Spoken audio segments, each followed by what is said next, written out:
أفكر أبدا أنك الأمور في غزة ويشكل لجنة تحقيق.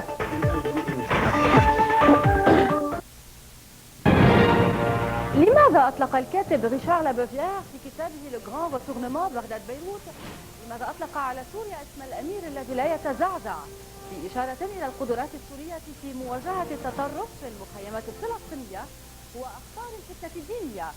وماذا يقول الكتاب عن الأموال الإقليمية والدولية والعربية المستخدمة في تمويل الحركات الإرهابية؟ ما هي المعلومات الجديدة التي أوردها كتاب الصحفي الفرنسي ثيري ميتان عن دور الأجهزة الأمنية الغربية في الاغتيالات والتفجيرات التي حصلت في لبنان بدءا من اغتيال الرئيس الحريري وحتى اليوم؟ لبنان في مشروع أمريكا، بلد بدل عن ضائع. عنوان الحلقة المقبلة من برنامج الشعب بحكم الشعب، وحتما بلا رقم.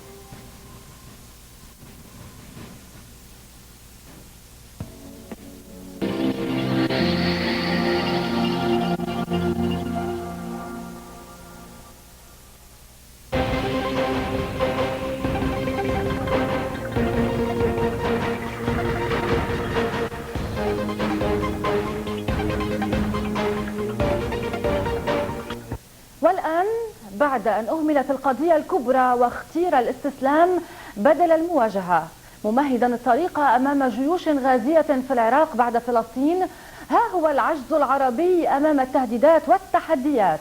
يبقى لبنان يواجه مصيره وحيدا تجاه مخاطر الخارج والداخل، من محكمة دولية إلى تحضيرات لنزاعات أهلية وتراكمات سياسية واقتصادية تحاصر لبنان في مقصورة الفوضى الخلاقة لعربة الخيل الأمريكية السائرة بجنون، بدءا من أفغانستان وصولا إلى لبنان الذي بات الآن محط الأنظار وتحت رحمة الأقدار. لولا إرادة لا تهين وعزم لا يلين ومقاومة وحدها الأمل والرجاء في مواجهة المخطط الأمريكي الذي يريد أن يستخدم بيروت بعد أن فشل في استخدام بغداد محطة للهيمنة على المنطقة، بدءا من تطويع سوريا تمهيدا لقصف إيران وصولا إلى إبقاء العرب في النهاية رهينة لاستراتيجية وسياسية وعسكرية في معركة أمريكية هدفها السيطرة على العالم، القطب الواحد الأحد تكون فيه إسرائيل القلب وأمريكا حجر الروحة وباقي العالم الأطراف والأوصال. فيا أيتها الحقيقة، كم من الأباطيل ترتكب باسمك، وإذا كانت هذه حال الحقيقة في لبنان فإن بعض العزاء أنها تجد خارج لبنان، وهذه المرة في فرنسا، بأقلام كتاب وصحفيين لديهم من شجاعة الكلمة وجرأة الموقف وبطولة الرأي ما فقدناه أو نستفقده في العديد مما نقرأ في لبنان والعالم العربي بأيد امتهنت لوي ذراع الحقيقة. ولنا في هذا البرنامج اليوم أمثلتان في الرأي الحر وفي صفحات كتبت بشهامة وكرامة بدل دفن الرأي في الرمال على طريقة النعامة. صحفيين فرنسيين جريئين، ثيري ميتان مؤلف كتاب تدمير لبنان الهيمنة على الشرق الأوسط، وريشار لابوفيير مؤلف كتاب التحول الكبير بغداد بيروت. لبنان بلد بديل عن ضائع في استراتيجية أمريكا للمنطقة هو عنوان هذه الحلقة من برنامج الشعب لحكم الشعب، وحتما بلا رقيب نبدأ مع هذا التقرير. رغم كل الهيمنة التي تمارسها الصهيونية العالمية عبر أدواتها السياسية والمالية في فرنسا، فإن الذين يغردون خارج سربهم من الكتاب والصحفيين الفرنسيين الشجعان يلاقون المضايقات أحيانا، ولكنهم يلاقون أيضا الثناء والتقدير من أحرار العالم. ومن هؤلاء الكتاب الذين أطلوا أخيرا على ساحة الأحداث الصحفي الفرنسي ريشار لابوفيير، رئيس تحرير راديو فرانس انترناسيونال ومؤلف كتب عدة منها دولارات الإرهاب، الولايات المتحدة والحركات الإسلامية، وكتاب أسامة بن لادن موت الأب، وكواليس الإرهاب. إلا أن الكتاب الأخير للصحفي الفرنسي لابوفيير بعنوان التحول الكبير بغداد بيروت جاء حدثا كبيرا بما تضمنه من معلومات عن أوضاع المنطقة سواء في لبنان أو في فلسطين أو العراق.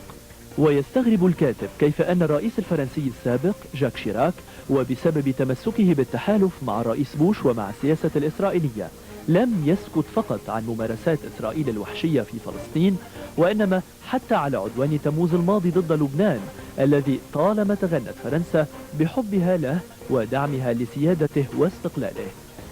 حتى أن الكاتب ينقل عن مسؤولين أمريكيين أنهم فوجئوا بدرجة التحول الكبير في مواقف فرنسا، ومنهم خصوصا وزيرة الخارجية الأمريكية كوندوليزا رايس التي لم تخفي عنصر المفاجأة، وذلك خلال لقاءاتها المتعددة مع موفد الرئيس شيراك إلى واشنطن، كما ورد في الكتاب الذي تضمن فصولا عدة مثيرة، منها كيف أن سياسة الرئيس شيراك أدت إلى ما يسميه الكتاب إلى تقطيع أوصال العديد من المؤسسات الرسمية الفرنسية لصالح التقارب مع السياسة الأمريكية بقيادة جورج بوش والفريق السياسي الأمريكي الحاكم بإيديولوجية التزوير الصهيوني للمسيحية.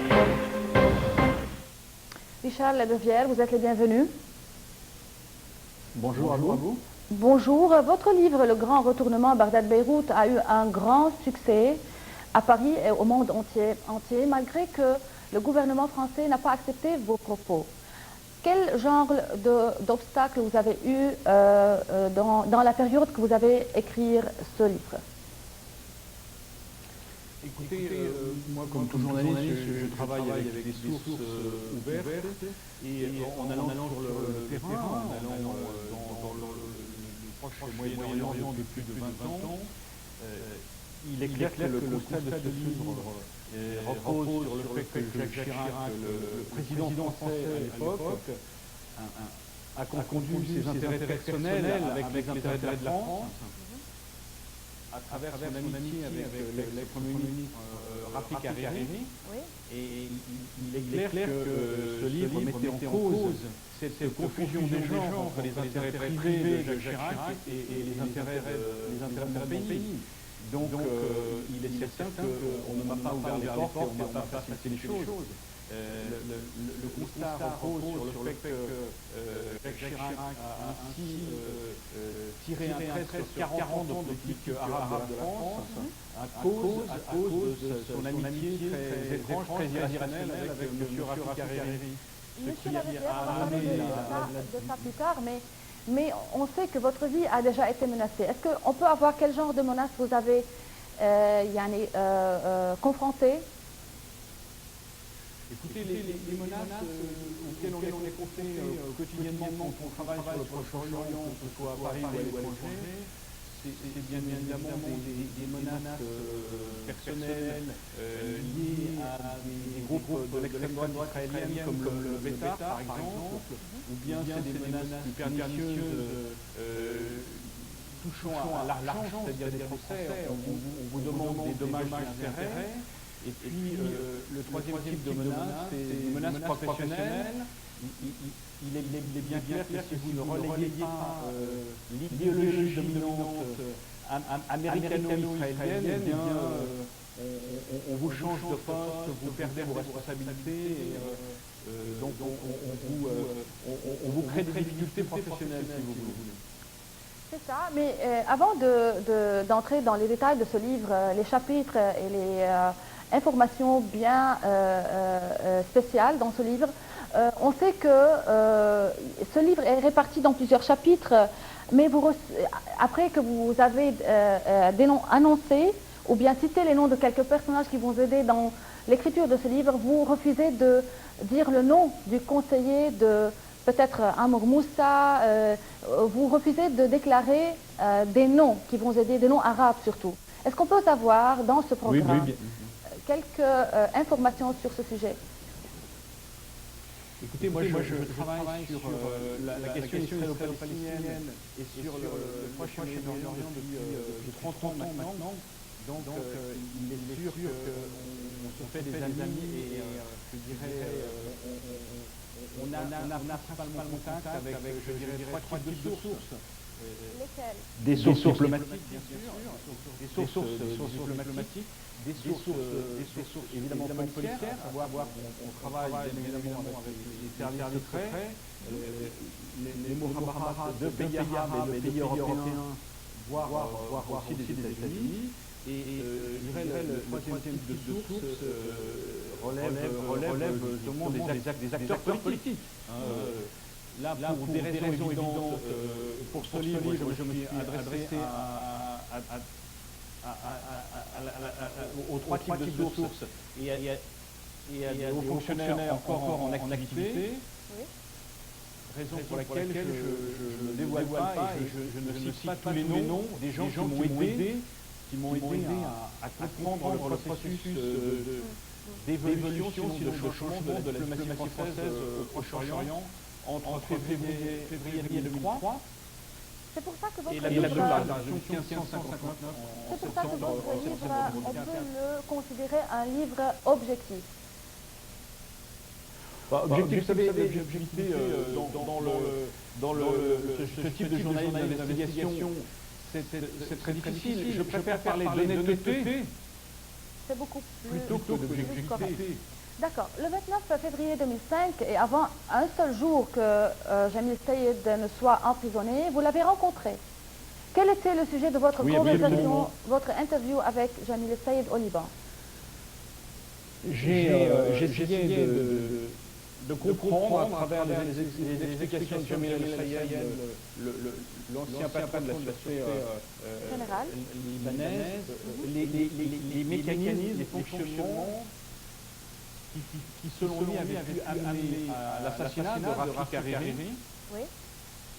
Et puis aussi, en second lieu, les difficultés liées à l'enquête,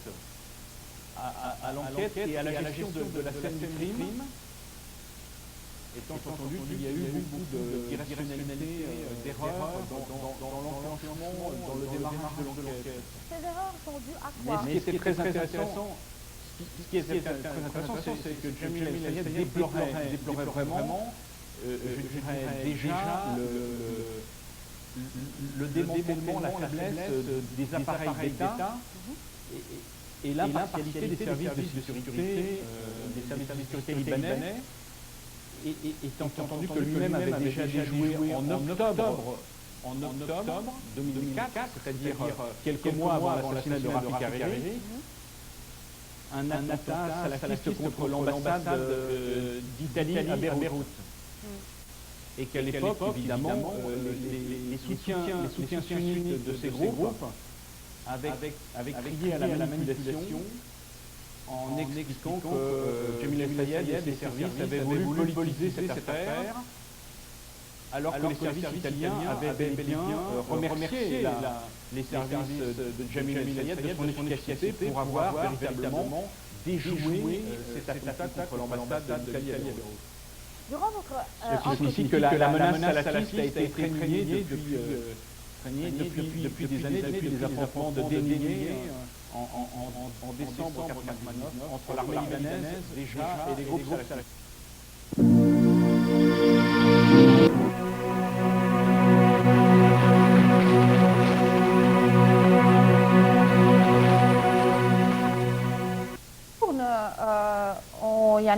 On veut savoir de la conclusion de votre entretien avec Jamil Sayed. Est-ce que vous savez, vous avez senti une certaine honnêteté et on sait que vous avez des informations spéciales à propos de la cassette Abu Adas concernant l'assassinat de Rafik Hariri? Oui, à cette époque-là, je l'ai interviewé la veille de son arrestation. Lui-même laissait toutes les hypothèses ouvertes. Et plutôt que de dire prématurément, comme ça l'a été dans la presse libanaise, que la cassette de revendication était un montage et que son auteur avait disparu, lui-même restait plus prudent en considérant qu'il fallait absolument prendre en compte sérieusement l'hypothèse de l'attentat suicide à la voiture piégée, ce qui s'est vérifié par la suite, puisque souvenez-vous, les suspects, la classe politique proche de Rafik Hariri prétendait qu'une bombe avait été placée sous la chaussée. Et ce détail n'était pas qu'un détail technique, puisque si la bombe était sous la chaussée, elle n'aurait pas pu l'être sans des complicités de la voirie et de services libanais. Or, il s'est arrivé à travers l'enquête du juge allemand Lefmelis que cette hypothèse était totalement fantaisiste et que, comme le prétendait Jamil Al-Sayed, la bombe avait bien été placée sur une voiture piégée et en surface, et que cette bombe qui avait tué l'ex-premier ministre libanais et une vingtaine de personnes de cette suite était bel et bien une voiture piégée actionnée par un kamikaze. Oui, venons au présent, vous avez, à votre livre surtout, vous avez demandé que si en internationalisant l'établissement de la vérité sur l'assassinat de Rafik Hariri et en mettant cette démarche à la libération du Liban, on risque en effet d'exposer le Liban à des nouvelles péripéties et à de nouvelles confrontations internationales et domestiques. Qu'est-ce que vous voulez dire de ce... Non, si vous voulez, oui. Moi-même, j'ai travaillé beaucoup aux Nations Unies et je suis un fervent partisan de la défense des structures des Nations Unies et de la justice internationale. Je m'interrogeais justement sur le calendrier de la commission d'enquête internationale, sa politisation, et très clairement le travail que le juge Melis a fait au Liban et en Syrie a été volontairement politisé et a été fondé sur des témoignages qui, on le sait, ont été achetés et manipulés. Le juge Melis a été remplacé par un juge belge beaucoup plus sérieux, le juge Bremer, qui devait rendre son rapport définitif le 15 juin dernier. Et en fait, qui a une prolongation de sa mission jusqu'au mois de décembre. Donc, ce qui est très curieux, c'est qu'on installe le tribunal international au Liban de manière contraignante en recourant au chapitre 7 de la Charte des Nations Unies, c'est-à-dire en passant au-dessus du gouvernement, du Parlement et des institutions libanaises. Donc, d'une certaine façon, on met le Liban sous tutelle. Et donc, on prend cette décision, si vous voulez, avant même les conclusions de la Commission internationale d'enquête. C'est-à-dire qu'on installe un tribunal international sans savoir qui véritablement nous allons juger et qui seront les personnes jugées. Ça, c'est le premier point. Le deuxième point, c'est que je m'interroge sur les objectifs sélectifs de la justice internationale. C'est que je m'étonne toujours qu'aucune commission internationale d'enquête n'ait été formée pour enquêter sur la mort des 4 observateurs de l'ONU à Riyam sur la frontière bleue pendant la guerre de juin et 2006. Je m'interroge qu'aucune commission internationale d'enquête n'ait été formée pour travailler sur la mort des enfants du village de Cana dans le Liban.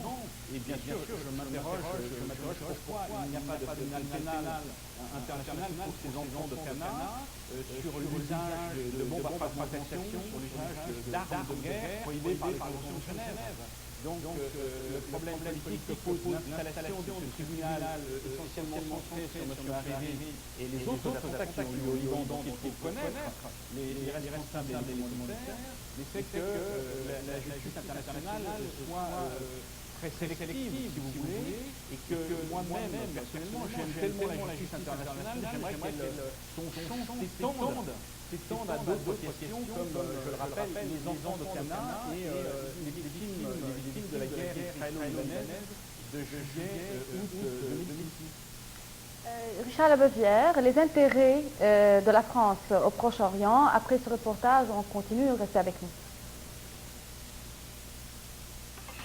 يكشف الكاتب والصحفي الفرنسي ريشار لابوفيير في مؤلفه الجديد التحول الكبير بغداد بيروت أو لو جران روتورنمان بغداد بيروت أن القرار 1559 المتضمن إخراج القوات السورية من لبنان هو ثمرة التحول في الموقف الرسمي الفرنسي في عهد الرئيس جاك شيراك من معارض في البداية لسياسات الولايات المتحدة إلى مؤيد وداعم لهذه السياسات وصولا حتى إلى التبعية لها منذ صيف 2003. ويسرد الكتاب بالتفصيل الكثير من خفايا الاجتماعات الأمريكية الفرنسية التي مهدت للانقلاب السياسي الذي قاده الرئيس شيراك في سياسة فرنسا الخارجية. كما يؤكد الكتاب أن أول إطلالة علنية لنائب الرئيس السوري عبد الحليم خدام على شاشة التلفزيون ضد سوريا كانت حصيلة جهود المخابرات الأمريكية والفرنسية. ويقع كتاب لابوفيير في 357 صفحة تصدرت غلافه صورة مكان الانفجار الذي أودى بحياة الرئيس رفيق الحريري. تنبعث منه لهيب النيران تماما كلهيب الأسرار التي حفل بها الكتاب في رحلة طويلة إعلامية وسياسية جاهد خلالها الكاتب الفرنسي في البحث عن أسباب جريمة الاغتيال ودوافعها والمستفيدين منها. وفي هذا البحث يستهل كتابه الوثيقة بمقابلة مطولة مع المدير العام السابق للأمن العام اللواء جميل السيد، وهي المقابلة الأخيرة قبل اعتقال السيد مع الضباط الثلاثة الآخرين، وفيها يقدم مدير عام الأمن العام السابق رؤيته لكل ما يجري مفصلا ومفندا مرحلتي ما قبل وما بعد اغتيال الرئيس الحريري، لينتقل الكتاب بعدها إلى نوع من التشكيك في تحقيقات القاضي الألماني داتليف ميليس، خصوصا لجهة ما تضمنته من حيثيات خاطئة استهدفت دمشق وصولا إلى تعكير العلاقات السورية اللبنانية.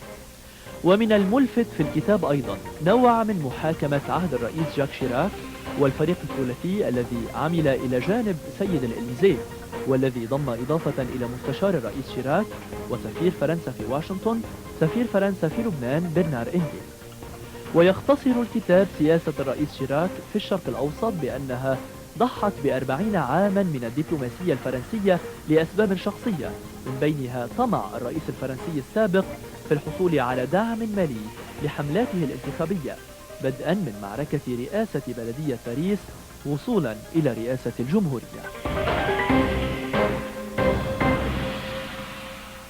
Monsieur Labeuvière, à votre avis, qu'est-ce qui a poussé la France, connue par sa liberté d'opinion, de faire partie de la décision 1559 et de fusionner avec la politique américaine et israélienne? Écoutez, je crois qu'il y a, c'est ce que j'appelle le grand retournement. Il y a la position de la France très courageuse en février 2003, portée par la voix extraordinaire de Dominique de Villepin, le ministre des Affaires étrangères de l'époque, au Conseil de sécurité, qui s'oppose à une guerre anglo-américaine en Irak en disant que la France, jamais, ce vieux pays d'un vieux continent, n'ajoutera une guerre nouvelle aux guerres du Proche-Orient. Ça, c'est une position qui date de février 2003, qui est dans le prolongement du discours du président Chirac d'octobre 2002 au parlementaire libanais durant le sommet arabe de Beyrouth, où Jacques Chirac rappelle la position traditionnelle de la diplomatie française, à savoir que la France veut la restauration d'une pleine et entière souveraineté du Liban et dans le prolongement des accords de Taïf de 1989, mais que le Liban, malheureusement, n'est pas un objet volant non identifié qui flotte au-dessus de son contexte régional, et qu'on ne peut trouver une solution stable et durable pour le Liban que dans le cadre d'un règlement régional global, impliquant évidemment le règlement du conflit israélo-palestinien. Il faut rappeler qu'au Liban demeurent plus de 350 000 réfugiés palestiniens dans des camps. Il faut rappeler que la ligne bleue, la ligne du Liban Sud, n'est pas une frontière et une arme armistice, mais une ligne de cessez-le-feu avec le secteur des termes de Sheba à travers lequel les Israéliens essayent de capter le réseau hydrographique de l'eau du Litanie, et que, je dirais, le Liban reste un pays dans une région en guerre avec Israël. Et que, pour cette raison, le président Chirac rappelait que le Liban ne serait véritablement souverain, libre et indépendant que dans le cadre, je le répète, d'un règlement régional global avec une conséquence sur la stabilité, avec la libération qu'il faut faire de l'occupation de la situation, et que la solution libanaise s'insérait dans ce contexte.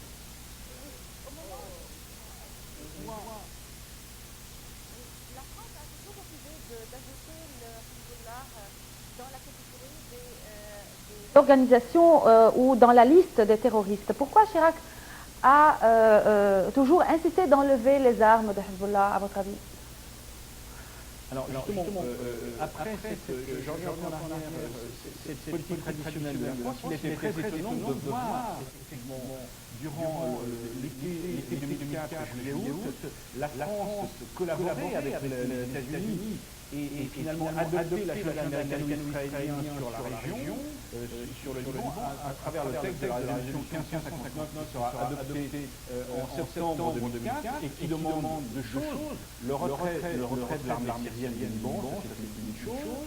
Et la deuxième chose, les exigences américaines et israéliennes demandant le désarmement de tous les groupes armés sur le territoire libanais et visant bien évidemment le Hezbollah.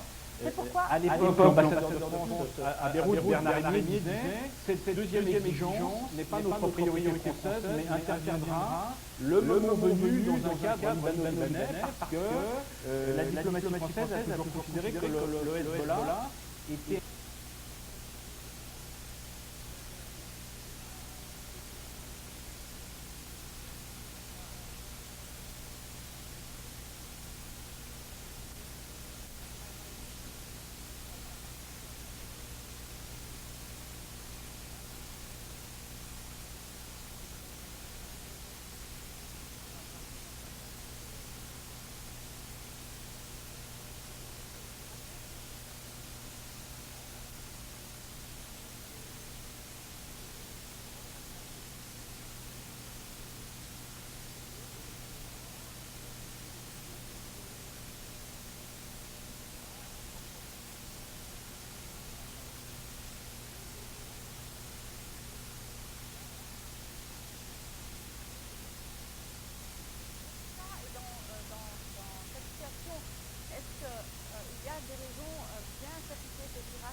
bataille avec le régime syrien après la discussion qui a été à Saint-Pétersbourg avec le président américain.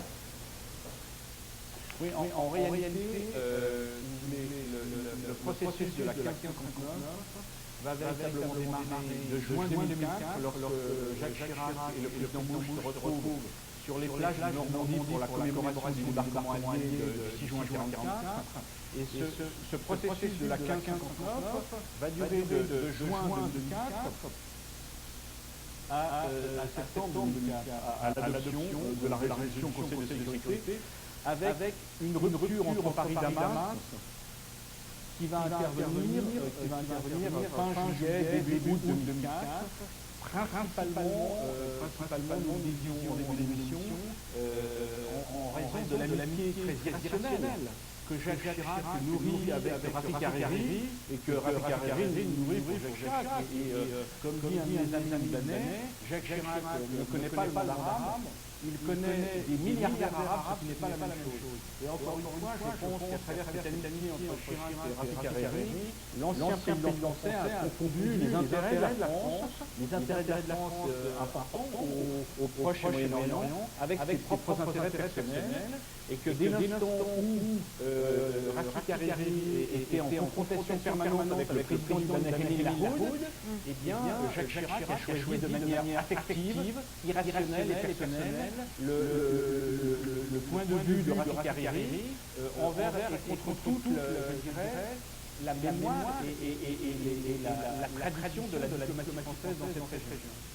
Oui, tout d'abord, je vous demande une question bien précise et bien délicate. La position officielle française est négative envers la situation de l'opposition nationale libanaise qui dure depuis 200 jours. Vous avez dit à la chaîne Al Jazeera qu'il est clair que le défilé de forces du Hezbollah et du courant du général Michel Aoun insiste à aboutir à une solution politique nécessaire. Quelle est cette solution à votre avis?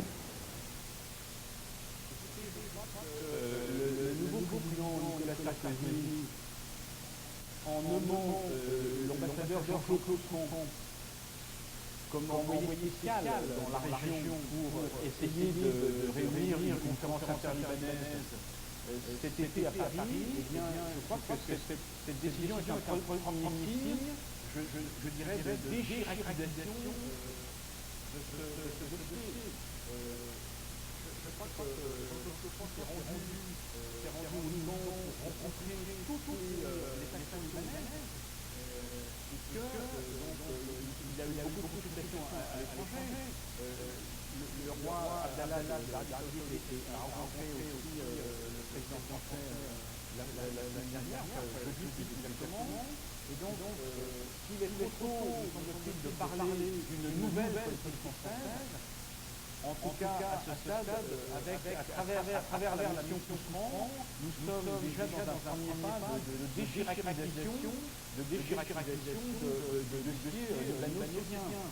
Et on peut dire que des signes encourageants de diplomatie secrète, si vous voulez, laissent entendre que la France, à terme, renouera des relations plus normales, non seulement avec la Syrie, mais avec l'Iran, parce que, je dirais, non seulement Paris, mais toute la capitale qui essaie d'apporter leur confiance et leur aide au règlement de la situation libanaise, sinon au Proche-Oriental, savent que rien n'est possible au Proche-Orient sans une discussion libre, franche, ouverte, d'amitié avec le Hamas et avec Téhéran, qui représentent deux grands pays partenaires, bien évidemment, de l'ensemble des conflits de cette région.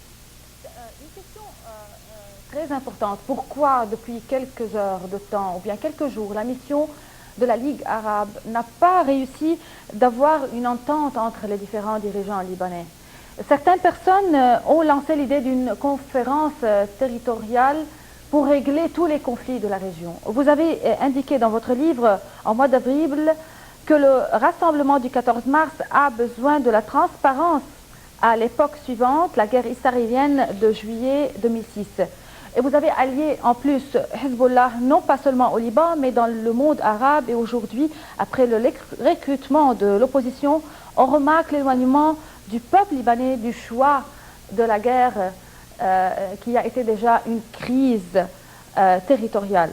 Vous terminez en disant dans votre livre que la crise libanaise traduit la crise de la région et surtout le conflit israélo-palestinien et ses dégâts sur la Syrie, l'Irak et l'Iran, c'est-à-dire que le vrai clé de la sécurité du Liban, passée par une conférence territoriale totale, est une solution territoriale totale attachée au règlement du conflit israélo-palestinien. Est-ce que vous gardez cette conviction jusqu'à maintenant?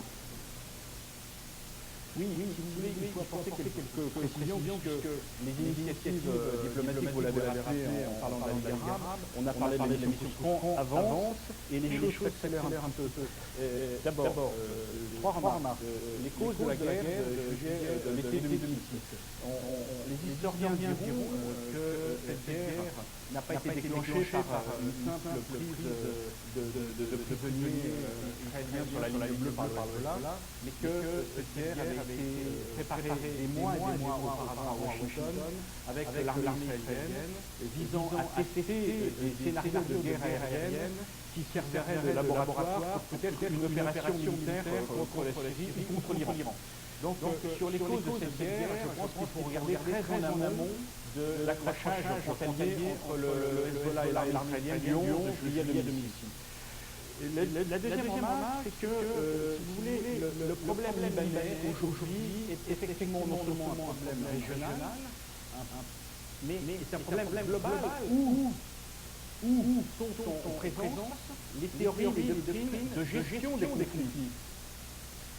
Et sur la scène libanaise, qui malheureusement redevient un laboratoire, les Américains et les Israéliens testent un peu la contagion de ce qui se passe en Irak, ce que les stratèges du Pentagone appellent le chaos constructif, l'instabilité constructive, c'est-à-dire il s'agit de casser les États stato-nationaux, les États nationaux arabes de la région, pour viser à fomenter des guerres civiles non seulement en Irak, non seulement en Syrie, au Liban, non seulement à Gaza, en Palestine ou en Afghanistan. Il s'agit de retribaliser le monde arabe et de le couper en petits morceaux, en opposition territoriale, sinon mafieuse. Raison pour laquelle aujourd'hui le laboratoire libanais est un laboratoire universel.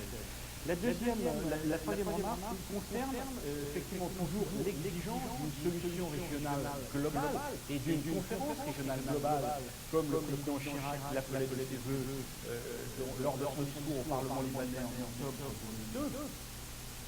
Mais disons qu'aujourd'hui, nous constatons qu'après la guerre de l'été 2006, où les États-Unis ont été jugés partie prenante, nous constatons que le quartet dont font partie les États-Unis, les Nations Unies, la Russie et l'Union européenne ont été très impartiales dans la gestion du conflit israélo-palestinien et qu'ils ne peuvent plus avoir la prétention de jouer les médiateurs.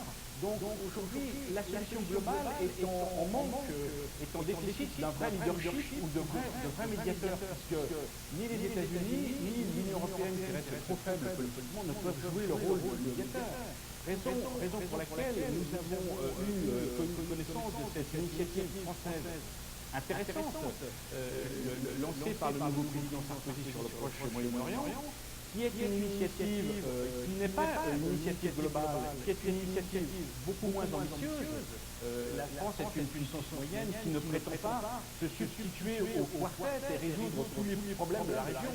L'ambition, la visée, l'objectif de la mission Toscan était simplement de rassembler l'ensemble des partenaires de la scène libanaise à Paris pour les sortir du chaudron libanais pour tranquillement à Paris, loin de la presse, tranquillement, pouvoir essayer de mettre les problèmes à plat sur la table, les problèmes constitutionnels, les problèmes de l'armée libanaise, les problèmes des réfugiés palestiniens, les problèmes des frontières et surtout le problème du blocage constitutionnel actuel.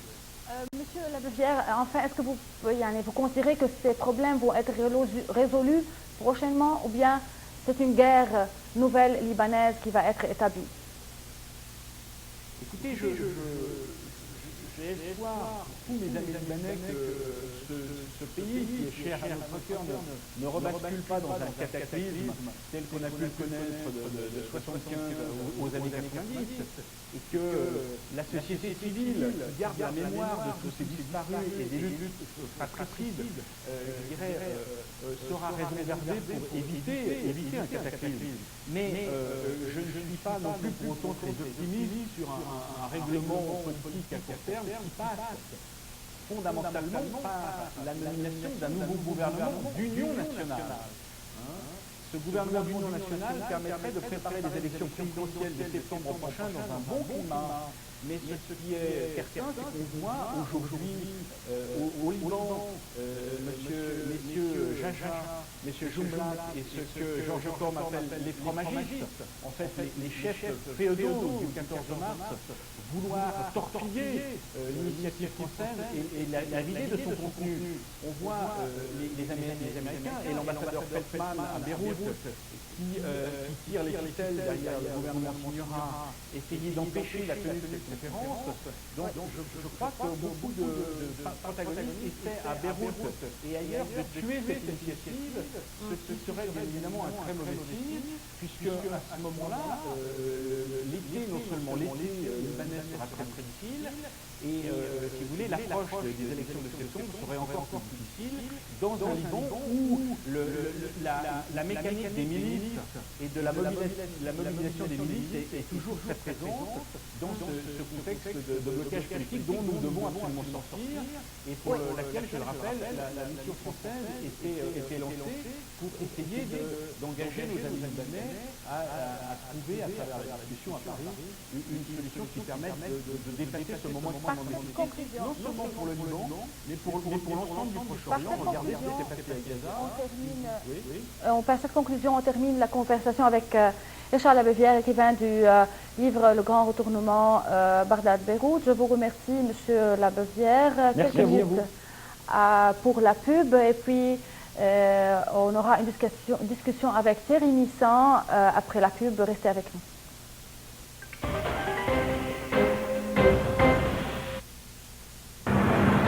لا يحكم لبنان ضد سوريا ولكن لا يحكم منها. عدد القرارات الدولية اللي عم تنضخ من مجلس الأمن على لبنان فوق طاقة لبنان.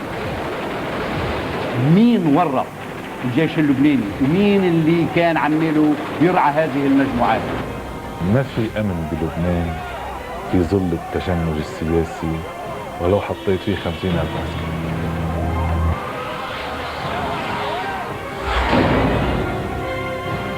الوزير السابق جوزيف الهاشم ضيف مختصر مفيد الأربعاء 9:30 مساء على الNBN.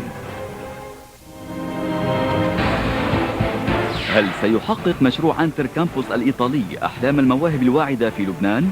وهل ستحول الظروف الراهنة أمام استكماله؟ وما الأسباب التي دفعت بشريف وهبي للابتعاد عن كرة القدم اللبنانية؟ وهل سيخرج اليوم عن صمته؟ أسئلة كثيرة نطرحها في حوار سبور مع رشيد نصار على رئيس مشروع أنتر كامبوس في لبنان شريف وهبي، الثلاثاء في 8:30 مساء على الNBN.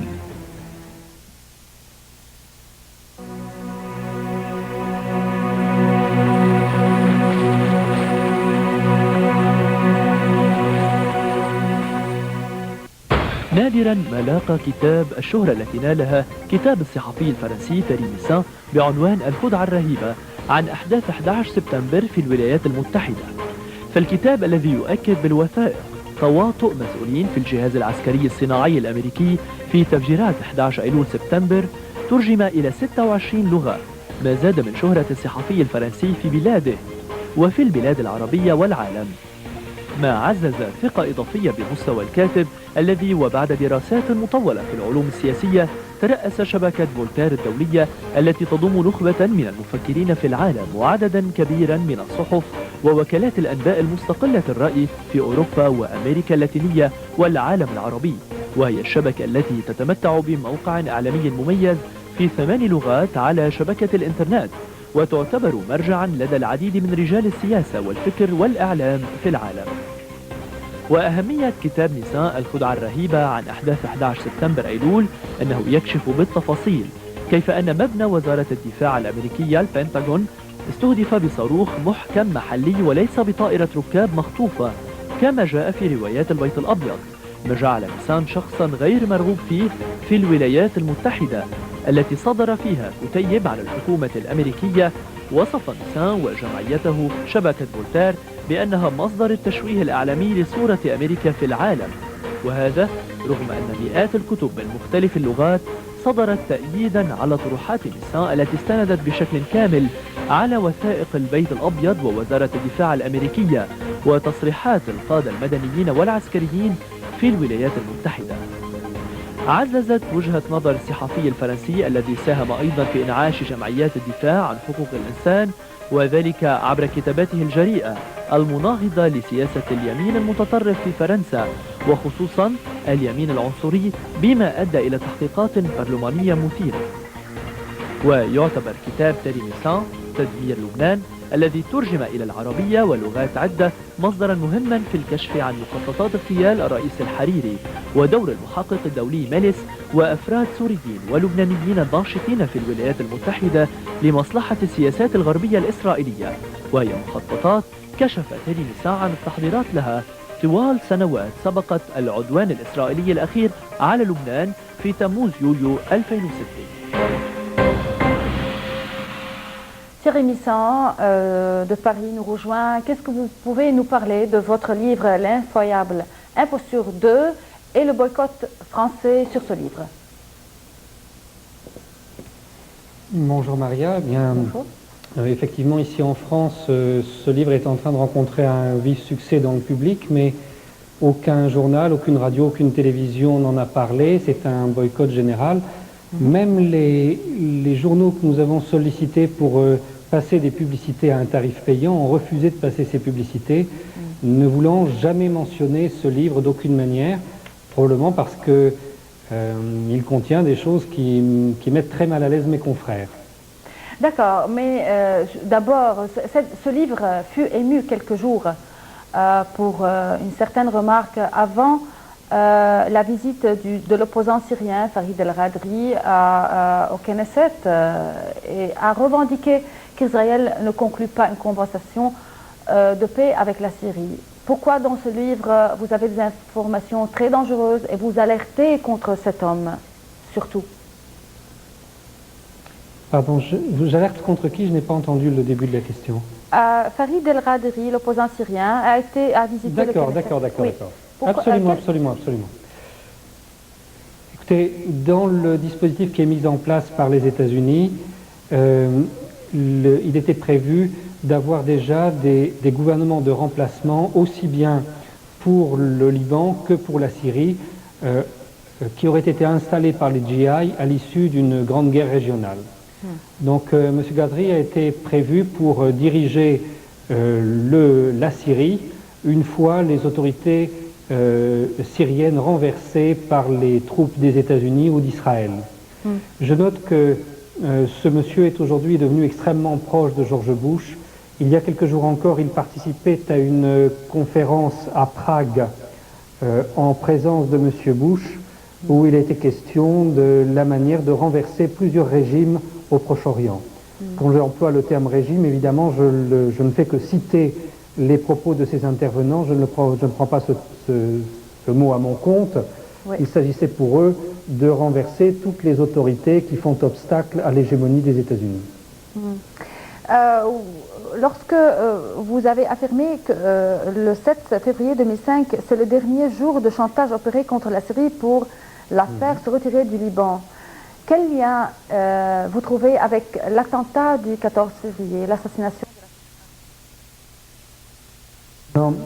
Une semaine avant cet attentat, le département d'État a convoqué à Washington l'ambassadeur de Syrie pour lui poser un certain nombre d'exigences, dont, entre autres, le retrait syrien du Liban, mais surtout la cessation du soutien que la Syrie apporte au mouvement de résistance dans cette région. Et comme la Syrie a refusé cet ultimatum, alors l'ordre de déstabilisation de la région a été lancé, et ceci passait en premier lieu par l'assassinat de Rafik Hariri. Dans ce contexte, vous évoquez Elliot Abrams et David Satterfield. Que doit-on comprendre de leur responsabilité dans ça, dans tout ce qui se passe? Monsieur Abrams, c'est l'homme qui dirige déjà depuis plusieurs années maintenant l'ensemble de la politique des États-Unis dans cette région. C'est une personnalité néoconservatrice qui a un très lourd passé, puisque M. Abrams a largement participé à ce qu'on appelle le scandale Iran-Contra dans les années Reagan. Par la suite, il s'est aussi engagé dans toutes sortes d'actions pour promouvoir la religion en politique, et à ce titre, il avait même mené des opérations contre la France devant plusieurs organisations internationales, accusant la France et sa laïcité de venir perturber le jeu des États-Unis. Donc ce monsieur aujourd'hui, au sein du Conseil national de sécurité des États-Unis, a mis au point une série de stratégies pour cette région, et évidemment parmi celles-ci, la déstabilisation du Liban, la programmation d'une grande guerre dans cette région, alors qui ne s'est pas passé comme prévu, puisque vous savez que donc, finalement il n'y a eu qu'une guerre d'Israël contre le Liban, mais le projet original était beaucoup plus vaste, et peut-être y aura-t-il une seconde manche pour mettre en œuvre ce projet original. Et puis aujourd'hui, monsieur Abrams est le grand maître d'œuvre de la politique dite de réalignement, c'est-à-dire une nouvelle division de toutes les populations du Grand Moyen-Orient, en mettant d'un côté les chiites, de l'autre côté les sunnites, et en organisant une sorte de guerre civile musulmane générale. Vous disiez aussi que la sortie de l'armée syrienne du Liban cache beaucoup de problèmes qui attendent le Liban. Quel est le pire problème qui a résulté de la sortie de l'armée syrienne? Et qu'est-ce que vous dites de l'assassination du député Walid Aïdo dernièrement? Alors, sur la mort de Walid Aïdo, je n'ai pas d'informations particulières, et je voudrais surtout faire attention à ne pas interpréter chaque nouvel événement dans un bloc comme si... voilà, je pense que chaque chose est différente, et là je n'ai pas suffisamment étudié ce dernier événement pour avoir un avis précis là-dessus. Pour ce qui est des conséquences du retrait de la Syrie du Liban, je pense que personne n'a mesuré les conséquences de cela, parce que les Syriens sont bien arrivés à la fin de la guerre civile pour assurer le calme à la fin de cette guerre civile, et un peu de leur responsabilité quand même, mais pas uniquement de la leur. Un grand nombre des problèmes qui se posaient dans cette période n'ont pas été résolus. Tout le monde s'appuyait sur la présence syrienne. Donc quand la présence syrienne disparaît, on se retrouve avec tous ces problèmes dont certains sont très anciens et qui n'ont pas évolué. D'autre part, l'État libanais n'est toujours pas complètement reconstruit, bien loin de là, et la présence syrienne fournissait un grand nombre de personnel qui venait en complément des fonctionnaires libanais. Alors on pouvait regretter d'ailleurs que ce personnel syrien n'ait pas été correctement formé pour ça, etc., que souvent il commettait beaucoup d'erreurs parce qu'il n'était pas formé pour ça. N'empêche qu'il était là et qu'une fois qu'il n'est plus là, c'est le vide et le retour d'un certain désordre. Oui. Est-ce que c'est vrai que la Syrie était présente par son armée, mais Israël aussi était présente d'autre part et les opposants de la politique syrienne ou bien d'autres sources indiquent que la Syrie est toujours présente au Liban par son intelligence, par l'intelligence syrienne. Qu'est-ce que vous en dites? Bon, mais je pense que toutes les puissances riveraines et toutes les grandes puissances sont présentes au Liban. Pas uniquement la Syrie, pas uniquement Israël, tout le monde est présent. Et c'est d'ailleurs une particularité ancienne du Liban, dans la mesure où ce tout petit pays a une population extrêmement composite, où on retrouve des représentants de toutes les minorités présentes dans l'ensemble de la région. Donc tout le monde a des intérêts au Liban, et tout le monde vient participer à la vie publique libanaise et souvent s'ingérer dans les affaires intérieures libanaises. Donc évidemment la Syrie est présente, le contraire serait une absurdité. Évidemment Israël est présent, et il faudrait s'étonner du contraire, mais aussi la France, les États-Unis, la Russie, la Chine, tout le monde est présent sur place. Quelle est la fin de cette intervention de tous les pays, de toutes les intelligences de tous les pays? Chacun sait. Est-ce que le Liban peut supporter tout ça? La manière... je ne suis pas sûr que le Liban puisse supporter tout ça, mais chacun sait que ce qui se passe au Liban est une clé qui permet de tester tous les rapports de force, tous les équilibres dans le Grand Moyen-Orient. D'accord. Donc, dans votre livre... c'est en soi un laboratoire. Oui, dans votre livre, vous constatez qu'avant de débuter l'assassinat de Hariri, et avant que d'autres personnes l'exécutent, les États-Unis ont adressé le 7 février 2005 un avertissement à la Syrie. Ils ont convoqué l'ambassadeur syrien à Washington et ont demandé le retrait des troupes du Liban et mettre fin au support offert à la résistance en Palestine, Liban et Irak. Le refus syrien fut suivi immédiatement par l'assassinat de Hariri. Quelle est la preuve concrète que vous avez en ce propos? Non. Moi, je constate que, si vous voulez, à partir du moment où la Syrie a refusé de se plier aux exigences des États-Unis et de laisser tomber la résistance arabe, à partir de ce moment-là, le plan de déstabilisation du Liban a été mis en œuvre. Bon, ça, c'est une première constatation. La deuxième chose, évidemment, c'est que la mort de Rafik Hariri est un préjudice pour tous ceux que Rafik Hariri servait, et Rafik Hariri servait avant tout de point d'équilibre dans les influences de la France, de l'Arabie Saoudite et de la Syrie. Les trois puissances extérieures qui sont le plus touchées par la mort de Rafik Hariri, c'est la France, l'Arabie Saoudite et la Syrie. Donc, quand on accuse l'un de ces trois pays d'être derrière l'assassinat de l'ancien Premier ministre, c'est complètement ridicule. Ensuite, nous avons des éléments qui nous montrent que pour réaliser l'attentat contre Rafik Hariri, apparemment il fallait des gros moyens. Même si c'est vrai, aujourd'hui il y a une discussion sur le mode opératoire, la manière dont on a tué le Premier ministre, mais tout laisse à penser qu'il faut quand même vraiment une très grosse, un haut niveau technique pour réaliser un tel attentat, et dans ce cas, qui était en mesure de le faire? Vous savez que M. Hariri avait un système de brouillage très perfectionné dans son convoi, que donc on ne pouvait pas actionner de bombes à distance, on ne pouvait pas planifier d'attentats selon les techniques modernes les plus classiques. À moins bien sûr d'avoir accès, d'avoir accès à des données particulières de son système de brouillage, et ce système est un système israélien, donc c'est quand même des questions qui se posent, oui. Ces informations sont exactes, vous avez des preuves que le système est israélien, et vous dites aussi que Detlef Meles a choisi son équipe pour l'aider à travers Israël, ou bien Israël a eu une intervention dans l'équipe de Melis? Non, non, c'est tout à fait public. Monsieur Melis s'est entouré d'un personnel qui, pour la plupart, avait d'abord travaillé pour le compte d'Israël. Il n'y a rien de secret là-dedans. De même que le parcours de monsieur Melis n'est pas secret non plus.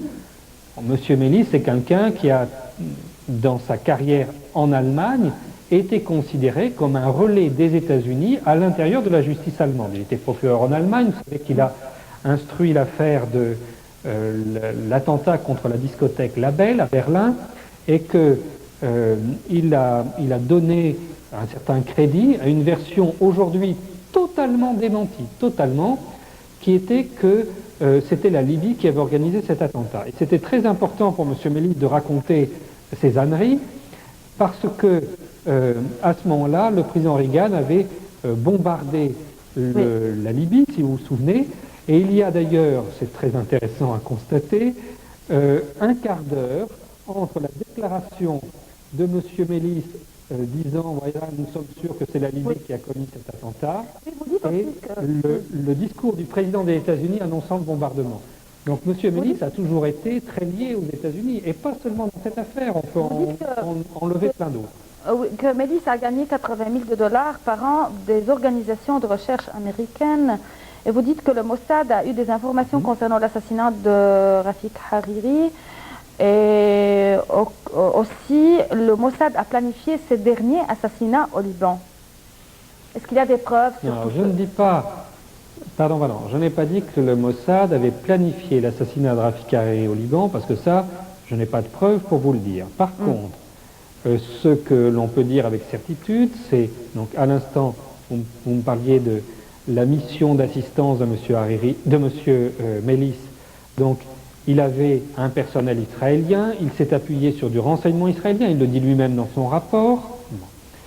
D'autre part, nous savons que dans le modus operandi, les gens qui ont commis cet attentat avaient, semble-t-il, un moyen de neutraliser le système de brouillage, et que ce système était israélien. Nous savons que l'attentat a profité avant tout aux États-Unis et à Israël. Ça nous fait beaucoup de choses concordantes. Enfin, et c'est là le plus important, nous savons maintenant qu'il existait au Liban un réseau du Mossad qui a, par le passé, commis plusieurs attentats et assassinats politiques. Alors c'était des petites choses par rapport à la mort de Rafik Hariri, mais il est établi que Israël avait déjà fait cela au Liban et était en mesure de le faire concernant Rafik Hariri. Vous indiquez dans votre livre, ou bien vous parlez du rôle de l'organisation de l'Alliance nationale pour la démocratie, fondée par l'ex-président américain Ronald Reagan, et visant à renverser les gouvernements qui s'opposent aux politiques américaines. Nous savons bien que cette organisation a financé plusieurs organisations non gouvernementales au Moyen-Orient. Peut-on présumer que la majorité de ces organisations sont liées aux services d'intelligence centraux américains? Alors, à la fois, on peut dire que oui, les gens qui acceptent de l'argent de la National Movement for Democracy, la NED, les gens qui acceptent ça rentrent dans un processus qui fait d'eux des agents des États-Unis. Mais en même temps, souvent, ils deviennent agents à leur insu. C'est là toute la subtilité de ce système. En fait, depuis les grandes enquêtes qui ont été menées aux États-Unis par le Congrès sur les actions de la CIA dans les années 70 et 80, les États-Unis ont modifié leur dispositif. Ronald Reagan a installé cette NED, ainsi que d'autres organismes comme l'Institut des États-Unis pour la paix. Et ces organismes interviennent d'une manière beaucoup plus ouverte. Donc, ça limite l'action secrète, qui évidemment ne disparaît pas. On continue les assassinats politiques et toutes ces choses-là. Mais l'essentiel de l'activité aujourd'hui d'ingérence des États-Unis se fait publiquement par un système de subventionnement ou de formation. Donc, depuis 3 ans... Pour quelle raison, pour quel but, dans quel principe ça marche? Il s'agit toujours d'avancer les intérêts des États-Unis. Mais l'astuce, c'est qu'on va utiliser des gens de bonne volonté sur place pour défendre les intérêts des États-Unis. Donc par exemple, je vous donne plusieurs exemples. Il y a plusieurs manières de procéder. Bon. Vous voyez un groupe se constituer dans un pays qui commence à poser des problèmes sur les relations avec les États-Unis. Alors vous arrivez et vous leur donnez de l'argent en les encourageant dans leur travail, mais en mettant quelques conditions. Bon, vous allez continuer à travailler, mais vous devez nous rendre un rapport sur tel sujet. Et là, vous donnez un sujet complètement périphérique, quelque chose sans aucun intérêt. Et donc, ces militants vont commencer à travailler sur un sujet périphérique et à abandonner les choses vraiment importantes. Et vous allez finalement les payer pour qu'ils arrêtent de poser des problèmes. Après, vous avez une deuxième manière de faire, évidemment, si vous constatez que... Qui peut être intéressante. Si vous constatez que certains de ces militants sont corruptibles, et vous allez en trouver dans la masse, à ce moment-là, vous pouvez carrément leur donner de l'argent pour défendre ouvertement les intérêts des États-Unis. Et ça va passer souvent par la création de toutes sortes d'associations, d'ONG, qui vont prétendre défendre la démocratie. En fait, de défendre la démocratie, elles vont défendre l'imposition des valeurs et des normes juridiques des États-Unis dans un pays pour détruire la propre histoire et le propre système juridique de ce pays, de manière à l'empêcher à résister aux États-Unis. On s'arrête avec ce Depuis 3 ans, Thierry Missan, on s'arrête, le temps coule trop vite, on s'arrête et puis on continue avec Thierry Missan, restez avec nous. في كتابه تدمير لبنان يتوقف الصحفي الفرنسي تيري ميسان مطولا عند جريمة اغتيال الرئيس الحريري، ويقدم جملة من العناصر تجاهلها الإعلام الغربي الذي حصر اهتمامه بالتركيز على اتهام سوريا بالجريمة، كون النظر إلى اتجاهات أخرى منها شبكات الاستخبارات الإسرائيلية الموساد، والتي يكشف الصحفي الفرنسي في كتابه دور عملائها في تنفيذ جرائم الاغتيال في لبنان، بدءا من جريمة اغتيال الرئيس الحريري، خصوصا التحضيرات التي كانت تقوم بها شبكات الموساد الإسرائيلية لاغتيال السيد حسن نصر الله في عملية تمكن من إحباطها الجيش اللبناني الذي أوقف 9 أعضاء بينهم 8 لبنانيين وفلسطيني كانوا يحضرون لجريمة الاغتيال عبر الشبكة المجهزة بقذائف مضادة للدبابات لتفجير سيارة قائد المقاومة. ويكشف الكتاب عن معلومات مهمة في العلاقة بين اغتيال محمود المجذوب وجورج حاوي وسمير قصير والدور الذي قام به محمود رافع اللبناني الذي خطط ونفذ عمليات عدة في لبنان بالتعاون مع شبكات الإرهاب الإسرائيلية في لبنان بتكليف من الإسرائيلي ماير داغان الذي وظف محمود رافع بحساب الموساد، وذلك حسب إفادة إعلان ديكافايل عضو جهاز المعلومات في المخابرات الإسرائيلية.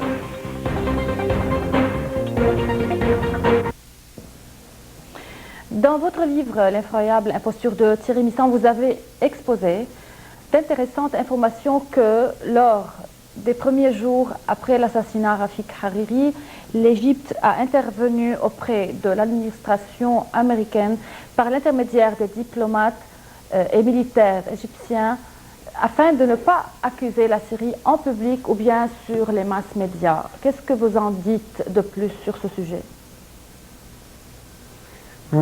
L'Égypte a essayé d'agir pour calmer le jeu, pas seulement l'Égypte d'ailleurs, le Qatar également, peut-être d'autres États sans que ça se voie. En tout cas, beaucoup de gens dans la région avaient très bien compris que la Syrie n'était pour rien dans cette affaire et ont essayé de stopper la machine médiatique mise en marche par le département d'État des États-Unis. Mais personne n'est en mesure de résister à ce rouleau compresseur du gouvernement des États-Unis et de ces grands médias. Donc on n'a guère entendu ces voix sur la scène internationale. Elles ont très vite été recouvertes par un bruit unique, notamment par les dépêches lancées par un petit groupe depuis Washington, le US Committee for Free Lebanon, qui était le groupe prévu par la CIA pour prendre le pouvoir au Liban s'il y avait eu une victoire par la suite. Absolument, absolument. De même que M. Ghazouani avait été prévu pour la Syrie, M. Abdel Nour était prévu pour le Liban. Et déjà, les deux gouvernements étaient entièrement constitués. comme vous vous souvenez, on a constitué de la même manière des gouvernements à l'avance pour l'Afghanistan ou pour l'Irak. C'est une technique maintenant classique des États-Unis et il s'agit toujours de personnes qui sont recrutées qui ont la double nationalité. D'autre part, si on veut parler des résultats de la guerre de juillet 2006, vous constatez dans votre livre qu'à travers l'histoire, le victorieux prend habituellement les rênes du pouvoir dans son pays et les spectateurs restent de côté. Cependant, au Liban, c'est le contraire. Les spectateurs ayant une position négative, je ne sais pas si ça c'est vrai, c'est ce que vous dites de la guerre, et n'ayant pas participé à la défense de leur pays, ils gouvernent aujourd'hui le pays puisqu'ils sont soutenus par les États-Unis et la Grande-Bretagne et la France et les autres alliés. Pourquoi Oui, non mais c'est une situation qui n'a aucun équivalent à ma connaissance dans l'histoire moderne, nulle part dans le monde, sans mettre en cause la sincérité de l'équipe de Fouad Signorat. Au minimum, on doit constater que cette équipe a été totalement inefficace pour défendre son pays dans une situation de crise. Donc partout dans le monde, cette équipe, elle aurait démissionné, elle aurait été remplacée par des gens issus de la résistance. Dans le monde entier, ça se passe comme ça. Pas au Liban. Pourquoi? D'abord parce que M. Signorat et son équipe ne prétendent pas défendre le Liban. Leur véritable fonction, elle est liée à une classe dirigeante internationale. Ils sont eux-mêmes les représentants d'un certain système bancaire, tout ça. Bon, ben voilà. Donc, eux, ils ne se sentent pas concernés par les événements qui se passent dans leur propre pays, finalement. Le business continue, quelle que soit la guerre ou la paix. Et pour le système financier international, le maintien de l'équipe Signorat est très important. D'autant que chacun sait que si un gouvernement d'union nationale était créé, ou plus encore si les gens qui ont libéré le pays se retrouvaient au pouvoir, alors ils choisiraient certainement une voie de gouvernement avec un caractère vraiment révolutionnaire qui poserait énormément de problèmes dans cette région. Est-ce que vous voyez que le futur au Liban va amener deux gouvernements, un qui est soutenu par les États-Unis, l'autre qui est soutenu par Iran et la Syrie? D'abord, quand on pose la question de cette manière, on met à égalité des influences qui sont d'une nature très différente. Et le vrai problème n'est pas tellement de savoir si les grandes puissances tutélaires du Liban vont pouvoir se fabriquer chacune un gouvernement qui leur fait plaisir. Le vrai problème est de savoir ce que veulent les Libanais. Bon, or, là-dessus, il n'y a strictement aucun doute possible. Les Libanais veulent être gouvernés par les gens qui ont libéré leur pays. Ça, c'est assez simple quand même. Et par les alliés de ces gens-là. Bon. Oui. Je ne pense pas que l'on puisse trouver au Liban, en tout cas pas à court terme, une situation comparable à ce que l'on voit en Palestine occupée. Parce que aujourd'hui, il n'y a pas de légitimité côte à côte. Il y a le pseudo-gouvernement Signorat, je dis pseudo-gouvernement parce qu'il n'est pas constitutionnel, ce gouvernement. Donc cette entité dite gouvernement Signorat qui est soutenue de l'extérieur, et puis il y a une opposition qui, elle, est extrêmement majoritaire dans le pays, probablement 80-90% de la population le soutient. Donc on n'est pas du tout dans le même cas de figure qu'en Palestine. Thierry Missan, vous avez un point de vue concernant l'approbation du tribunal international. Vous dites que ce tribunal est un cas exceptionnel à travers l'histoire. Le Conseil de sécurité n'a pas le droit de l'approuver ou de l'exécuter, puisque ça ne vise pas à réaliser la justice, mais ça dépend des intérêts des pays fondateurs de ce tribunal. Surtout, vous indiquez les États-Unis qui ne cessent pas d'utiliser le tribunal pour menacer les adversaires dans la région et notamment la Syrie. Non, ce tribunal n'a pas de sens en termes de droit international. Quand on crée un tribunal international, il peut y avoir deux raisons. Soit on considère que le pays concerné est un pays dévasté dans lequel les tribunaux ne peuvent pas siéger.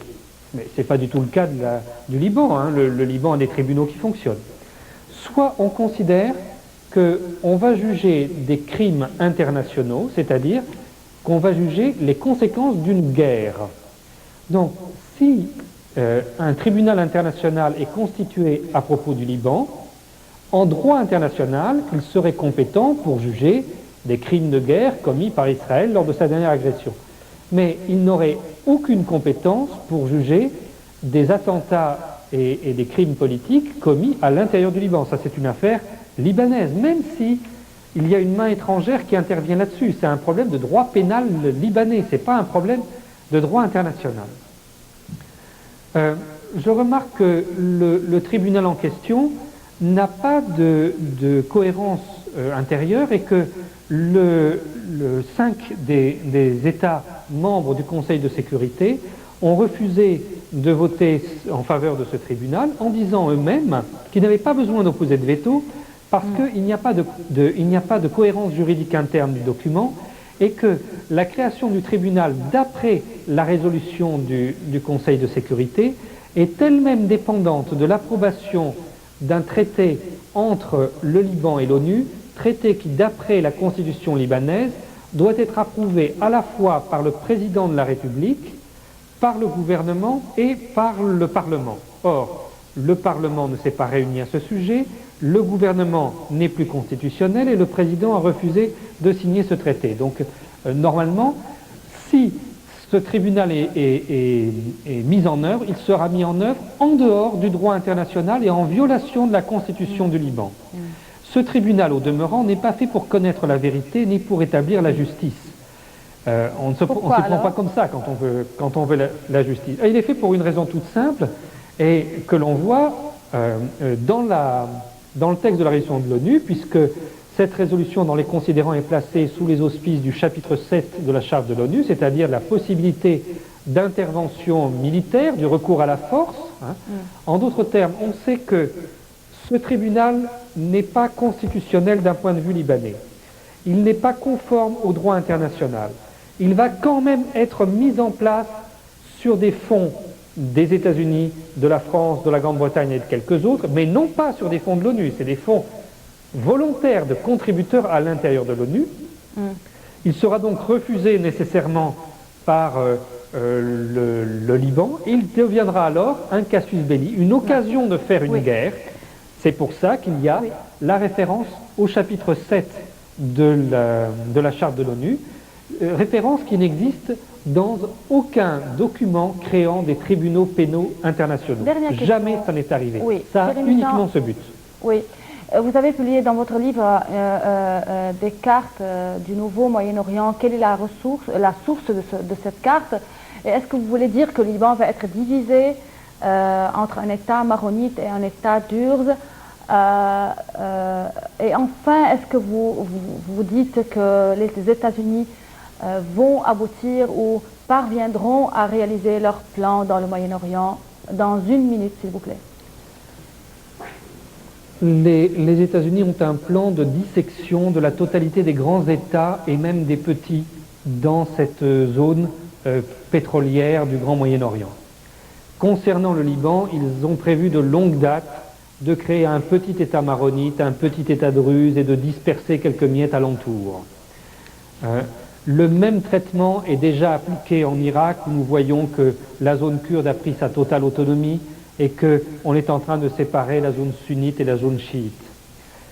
Les cartes que j'ai publiées montrent l'émiettement prévu de toute cette zone. Aucun État n'y résistera, pas même les États alliés des États-Unis qui seront eux-mêmes divisés, comme l'Arabie saoudite qui sera complètement démembrée. Cependant, je ne pense pas que les États-Unis pourront mener ce processus à son terme. Ils vont continuer à aller dans cette direction, mais ils n'ont... parce que le processus était prévu dans le cadre de guerre classique. Et nous venons de voir, avec la victoire de la résistance libanaise contre Israël, qu'il existe d'autres possibilités militaires qui n'avaient été absolument pas tenues en compte par le plan initial des États-Unis. Donc Washington va continuer à vouloir désagréger le Grand Moyen-Orient, ce qu'on appelle le remodelage, c'est-à-dire non pas du tout l'instauration de la démocratie, mais dans des pays qui en seraient dépourvus, mais le découpage des frontières, le découpage des États. Donc ce découpage, on va continuer à essayer de le mettre en œuvre, mais en même temps, on sait dès aujourd'hui qu'il n'est pas possible d'aller au bout de cette logique. Thierry Missan, l'écrivain du livre L'infroyable imposture 2, je vous remercie pour votre participation. كلما ذكر اسم قانون محاسبة سوريا واستعادة سيادة لبنان الصادر في الكونغرس الأمريكي عام 2003 يطل في الأذهان اسم إليوت أنجل، عضو مجموعة العمل المختصة بالشأن اللبناني وما يسمى اللجنة الأمريكية من أجل لبنان الحر، التي تعاونت معها مجموعات لبنانية لعبت دورا في صدور القانون الذي استهدف سوريا وعلاقتها مع لبنان.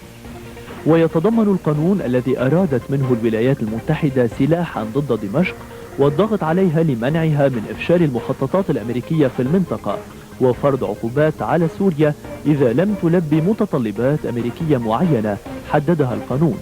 ومن هذه العقوبات حظر تصدير مواد محددة تتعلق بتجهيزات السلاح، حظر تصدير منتجات أمريكية إلى سوريا، حظر استثمار أو عمل الشركات الأمريكية في سوريا، حظر تنقل الدبلوماسيين السوريين بدائرة نصف قطرها 25 ميلا من مركز عملهم في الولايات المتحدة، منع شركات النقل الجوي السورية من الانطلاق أو الهبوط في الولايات المتحدة أو التحليق في أجوائها، تخفيض اتصالات الولايات المتحدة الدبلوماسية مع سوريا، منع الأشخاص أو المؤسسات الأمريكية من القيام بإجراء أي معاملات مع الحكومة السورية. ويطلب قانون محاسبة سوريا الذي وقعه الرئيس بوش في كانون الأول ديسمبر 2003 إلى وزير الخارجية الأمريكية تقديم تقرير سنوي إلى الكونغرس عن مدى التزام دمشق في تلبية الشروط التي حددها القانون، وعن أي صلات بين سوريا ومن أسماهم القانون إرهابيين متمركزين على الأراضي السورية، أو أي هجمات إرهابية تنطلق من سوريا على الولايات المتحدة أو حلفائها. وفي ذلك إطار ما يسميه القانون جهود الأمريكية ضد حزب الله ومنظمات أخرى تضعها الولايات المتحدة في خانة الإرهاب. وبعد لقد كدنا حتى الأمس القريب ونحن نتابع التحولات والتغييرات في سياسة فرنسا، كدنا نفتقد أن شمس الثورة الفرنسية ومبادئها وشعاراتها قد أفلت أو غابت، لولا أن أطلت من جديد في كتب فرنسية أعادت إلينا الثقة والاطمئنان بأن نستعيد فرنسا المقاومة الوطنية وفرنسا الأخوة والمساواة والحرية، فرنسا فولتير وروسو ومونتسكيو، وفرنسا كتاب شجعان أحرار لروجيه جارودي، وصولا إلى ثيري ميسان وريشارل ريفيير، لأن فرنسا التي تدعم وتساند غزوا أمريكيا للعراق وعدوانا وحشيا على لبنان وفي بربرية فاشية يتخوف مؤلف كتاب التحول الكبير بغداد بيروت من أنها باتت تنتقل تدريجيا حتى إلى داخل فرنسا ودائما على الطريقة الأمريكية إياها، تحت شعارات الحرية والديمقراطية التي طالما تغنى بها في فرنسا عهد روبسبيير القائل عما يفعله جورج بوش اليوم بأن المقتلة وحدها هي الجواب على أمنيات شعوب في الحرية والديمقراطية، خصوصا متى كانت هذه الشعوب عربية. نهاية هذه الحلقة أترككم بحفظ الله وصونه ورعايته ونصره.